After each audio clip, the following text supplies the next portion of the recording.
Okay, hi everyone. This is sort of an introduction to moving from our Vanitas animation now to our fabrication. And as you might have guessed from the vase, we're sort of going to keep the theme going so that we can build on the skills we've learnt in our animation with Blender and now moving on to fabrication. So what I've got for the next 6 weeks, or 5 weeks, is this file, which I'm going to give to all of you as kind of like a starter kit. And what I've done in this file is I've prepared a few different approaches to fabrication that can be the basis of experiments that you make in your own creative work. So as usual, I don't want you to make any of these exact objects. I don't want you to sort of end up with work that looks exactly like this. I want you to make your own work. This is more like a demonstration file. Okay, so let's start on the left here with a few kind of simple things. What I have here is the skull model from my Vanitas tutorial, and I've just added a couple of modifiers that might be useful if you have an object that you want to 3D print in nylon. I've got the remesh modifier and the decimate modifier. If I turn off my decimate, what the remesh does is it basically creates an entire new mesh. And this can be really useful if your mesh might have holes in it or might have some bad geometry. Maybe it's from like, maybe it's some 3D scanning data, maybe it's a bit messy, maybe it's got a few separate pieces that were joined, so it might have some what we call non-manifold geometry. Well, the remesh modifier will sort of fix all that up. And then what we can do if we want to just remove some of that detail and lower the poly count a little bit, we can add a decimate modifier, because when we remesh, it'll create an even mesh all over the whole object, which is probably much more detailed than we need. So these two are kind of handy when you're preparing a file to 3D print. Okay, so what's happening over here? These files here, this skull here, obviously it's the same skull, and this landscape, this is actually little lion rock landscape that I used from that same piece of data I demonstrated in class. And this skull here, what I've done with these is I've adapted a geometry nodes network that can be used to make horizontal slices of objects. And I've made it so we can preview what something might look like if we made a two-dimensional set of slices in either plexiglass, or it could be done in wood with the laser cutter and then stacked up. Now this is quite a complex model with lots and lots of slices, so you might, if you want to try this out, you might try something simpler, the landscape or something like that, or one of your own objects. But I just wanted to show you the technique.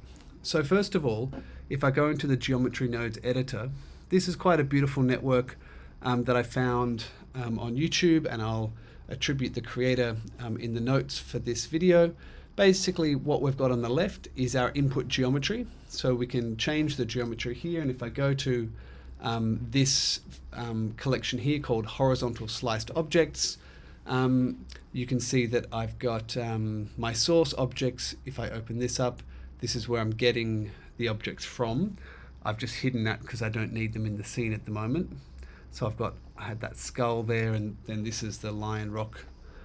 I'll go into shade mode. This was the lion rock landscape I was using. I'll just hide those source objects again. We don't need to see them. Just let that do its thing. Good. I'll go back into material preview. And the great thing about this network is if we go into the geometry nodes tab, much like before, we've taken just a few of the inputs from the network into the group input. So we've got the cutting resolution, the boundary gap, and over here the number of cuts, and we can change these up. Now it's not a perfect network. Those of you who have taken the Rhino fabrication class will have seen there's a Rhino network that I think does a slightly better job of this, not only in how it slices the model, but also in coming up with some interesting joinery. I haven't been able to get quite that far in working out how to do that in geometry nodes yet, but I thought this is kind of a nice solution. And if we do things like lower the number of cuts, I found that with some numbers it will leave these strange gaps. So this combination of numbers here worked quite well. But if I turn this down to say 50, you'll see that that's less cuts, and depending on the thickness of the material you're using and so on, these or the size of the object, all of this would change. And we'd have a relationship between the boundary gap, which is the gap between each slice, would have to be relevant to how thick the material is we're using. So I'll just put this back to where I had it at 123. The other one of the modifiers here, this solidify, this is really just so you can look at it in Blender. Obviously, when we cut it, if I turn the solidify off here, we'll just go back to planes, because I've got a glass texture on, we can't really see them. So let me just go across to the other one that I've prepared. So this is basically the same thing. I've just applied the modifier, I removed the solidify modifier, and then we've got a series of planes. Now there's a few ways we could export this. I'll show you the the coolest way, which I found an add-on for. And add-ons are quite useful, and it's just a good technique to know how to install them. So what I can do, I'm actually just going to scale this up by 100, just because, actually by 1,000, sorry. Because this add-on, it works in millimeters. So I've already applied my scale there, I did this before. So now I've got this shape here. Now if I go to edit mode, I can do a cool thing where if I'm in face selection mode, which is here, and I press A, select all faces, I can separate by loose parts, which has now made all of these faces separate objects. And then using this add-on, I can export them. Now, you probably won't have this add-on yet, so all you need to do is go to this website here that's called Flatterer, that a very nice artist and technologist, or whoever this person is, has put together. It's fantastic. If you click on Get Flatterer, it'll take you to this GitLab page, and all you need to do is download the package here, this flatterer.zip. And you don't need to unzip it, you just leave it as it is. And then to install an add-on in Blender, you simply go File, Edit, Preferences, and in this add-on section, you would go Install, and you would navigate to where you make a folder where you keep things like Blender add-ons, and you simply just grab the Flatterer one. I've already installed it, so I don't need to do it again. And then it will come up, if I type Flatterer here, it might be unticked, and you just need to tick it. And that's it. And then that add-on will be available. It should pop up straight away. Sometimes you might need to close Blender and reopen it. But once the add-on is installed, you'll have this little export tab here with Flatterer there. And this cool effect, you can just, with all of these selected, I'm going to, so these things here, these will just lay out the SVGs in a slightly different way. But I'm going to click Flatten to SVG Outline, and you can see I've done this a few times when I was playing around with it. If I click Flatten to SVG Outline, it's if I go to my Finder here, it will make this file here. And if I open it in Inkscape or Adobe Illustrator, you'll get a file that looks like this. And that's all of your slices as SVGs. The only thing you'd probably need to do is to then re-export these as, I imagine, a DXF file. But we're going to talk about that in class as we talk about some things a little bit more specific to the laser cutter. So I thought that's kind of cool. That's like how to take 3D objects into 2D slices and produce them for a laser cutter. Okay, so I'm just going to undo that and put my object back in one piece and scale it back down. Oops, a little bit too small. Okay, so that's this system here. And again, we'll talk about it more in class. I'm really just giving you a tour. This phase in the middle, you're probably quite familiar with. This is what we've already covered. This is our ceramic 3D printing, which we're going to spend 2 classes working on to see what type of objects you can get. These things here are also kind of interesting. I'll start with this, the simple one here, the flower. If I bring up my camera, what we just did before with making SVGs for the laser cutter, and SVG is a vector graphics file. And a vector graphics file is what we need for a laser cutter. So there's also another way that we can get vector graphics files out of Blender, because usually if we render in Blender, we usually get a bitmap file, which is like a JPEG file or a PNG file. It's a pixel graphics raster image. Instead, we want vectors, which are, if I go back to Inkscape, these are vectors, you know. I can grab them as a vector curve. I should be able to. I should be able to edit these, but okay. For some reason, I can't grab my control points here. Oh, look, I'll come back to that. In any case, I want to render this as another vector file that we can use for the laser cutter. Now, so another handy add-on that you can use, if you go into Preferences, and up here, type Freestyle. And you'll have this one, Freestyle SVG Exporter, which you just need to tick there, and then once you've done that, save your preferences, just so that Blender remembers this next time you open it. Once you've done that, just a couple of extra settings you need to change. If you go into your Render tab, you'll now have two places where you can tick Freestyle SVG Export. There's Freestyle SVG Export and Freestyle. You need to have them both ticked. And I'll just check that there's just the one. If I put free in here.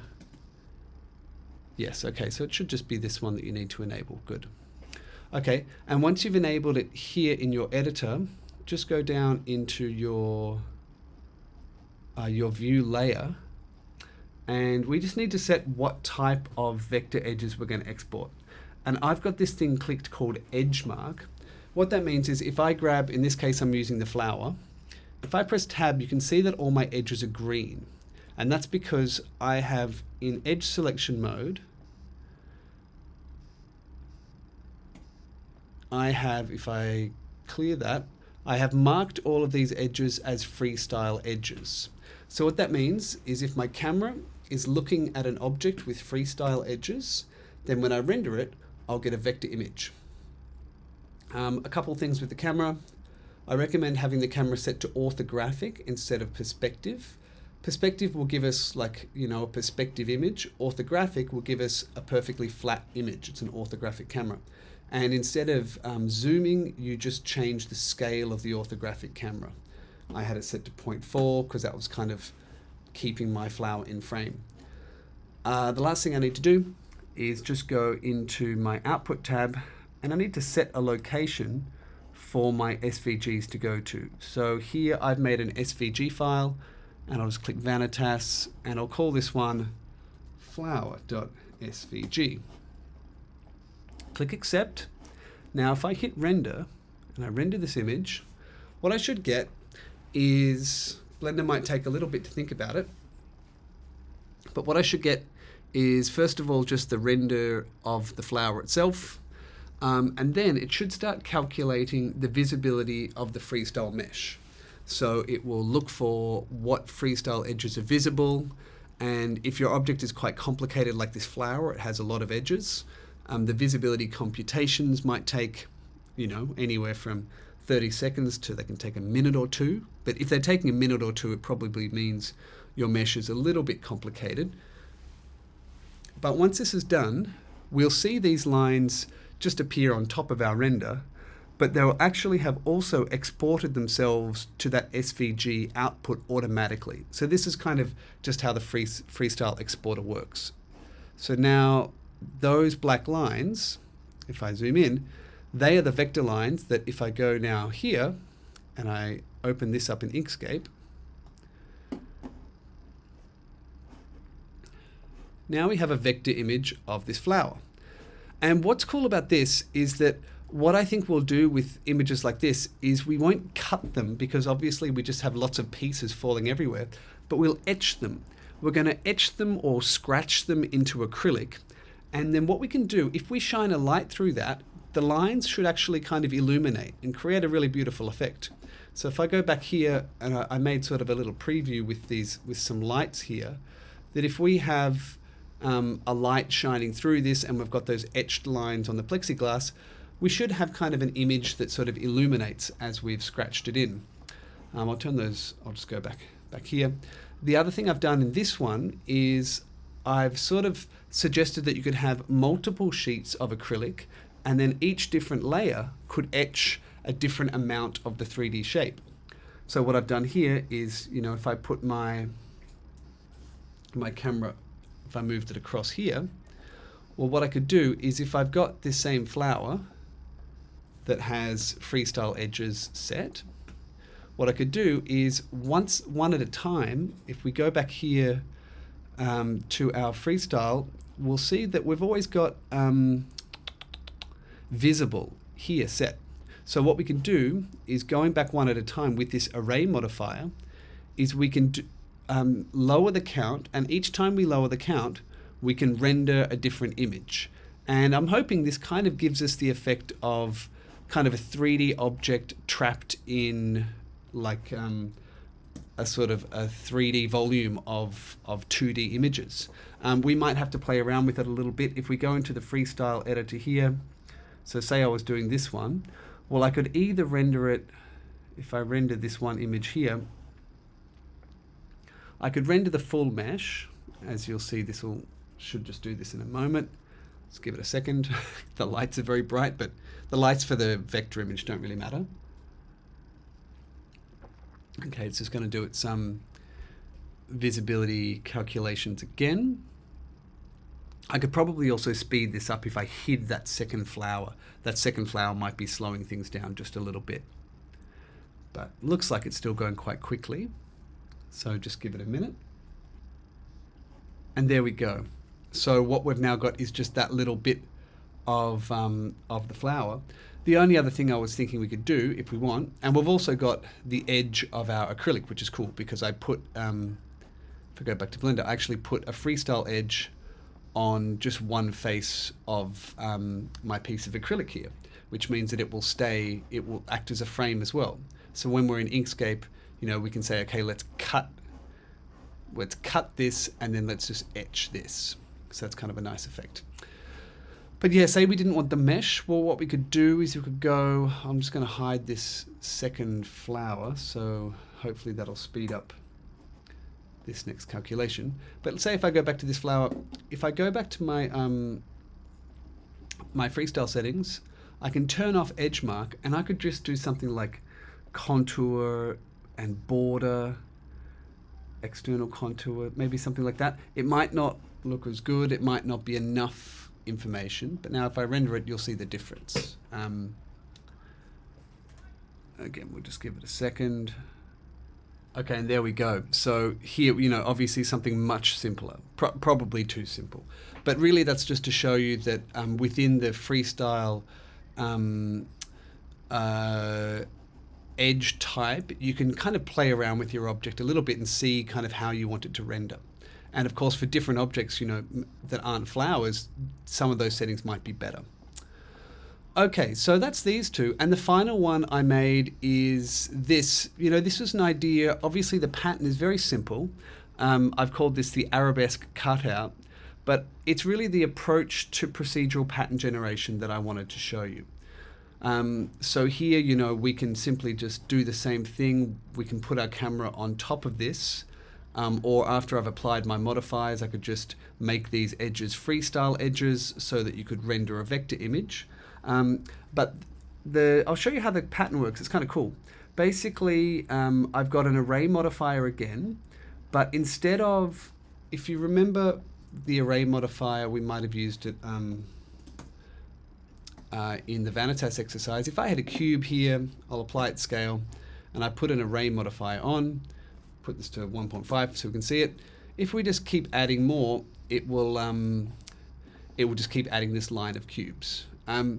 What's much more interesting than a line of cubes is this, instead of the relative offset, you know, we can still have offsets going in different directions and do cool stuff.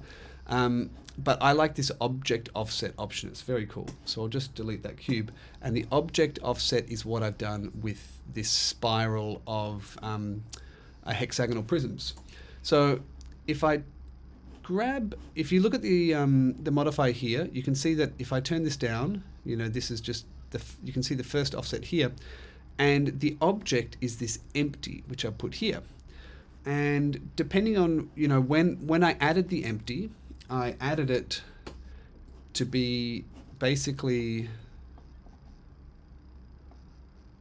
sorry, no, that's not correct. I added it to be, when I first added it, I added it to be here. And then, so if this empty was in the same place as the original, then our object offset would be kind of nothing. And the second thing I've done, if you look at its scale, I've changed its scale just a little bit on the X and Y axis. I've made it 0.9 instead of 1. If I put that to 1, let's go back into Object Preview, and then I start adding more into this array, we'll get the rotation, but we won't get the scale. They'll just be going around in a circle. Whereas if we put this scale to anything less than 1, like 0.5, they'll get small very, very quickly. So we can't even see them. But if we put this to 0.9, then what we should have is, oh, sorry, this should be 1. I'm scaling the wrong object. Should be scaling the empty, my mistake. If I go to the empty, easily unclicked. If I put this to 0.5, you'll see they're getting smaller very, very quickly. So if I put it to 0.9, it's just each instance is 90% of the size of the previous one. And so if I go back to my array modifier here and I turn this up, you'll see they're getting smaller and smaller. And the other thing I did is I simply, on the empty, I rotated it on the Z-axis, which changed this sort of, the tightness of this spiral pattern. Now you can imagine that with a few different versions of this, you could really make all sorts of kind of strange patterns. Like if I rotate it on the Y-axis, we have a spiral going up. But I'm sure you can think of lots of interesting types of patterns you could do here. Other things I could probably do playing around, I don't know, I could add a wireframe modifier. That might make my Booleans, okay, that makes my Booleans go very strange. But, with a bit of tweaking around, you might be able to, yeah, that seems to work a little bit better. Okay, my Boolean modifier there is not working, so you need to play around with it a little bit more to get everything working. But nevertheless, I think this is kind of a nice, interesting approach to make, to use the 3D space to make these sort of 2D shapes. Now, if you wanted to turn this into a vector image, you could simply just apply the modifier, and then I go into edge select mode, and I might just grab the edges on the top. Okay, and so now if I want to select the faces of these and turn them into a vector image, I'd probably do something like, oh, I don't know, maybe go into front select mode, go into vertex selection, just grab the top face, and go into face select mode perhaps. And what if I'm in edge select mode? Yeah, and I'd have to just manually turn off these some of these lines that I don't want. So it's a, if it was a really complex pattern, you might be better off making this pattern in Inkscape.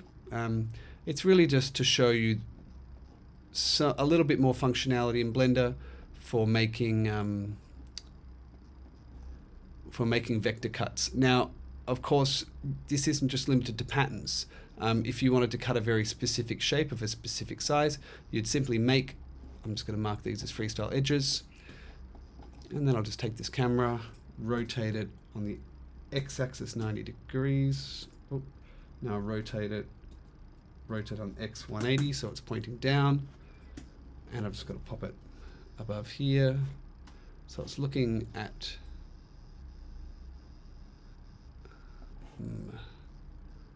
the thing that we want to cut, just here, and then I could do my freestyle render again, and we get that shape that we can cut. But yeah, so this function here, this could be used also in a constructive way. I've got some other tutorials to show you on like making boxes and so on. But I think this is plenty to get you started with in terms of thinking of different things you can do. And you can see what this is working to, which is basically going from the idea of a Vanitas animation to some sort of desk display with a few like objects of curiosity. And the purpose of these is really just to teach you a few different approaches to fabrication using Blender, as well as some other software that I'll introduce. Okay, all right, thanks guys. I'll see you soon.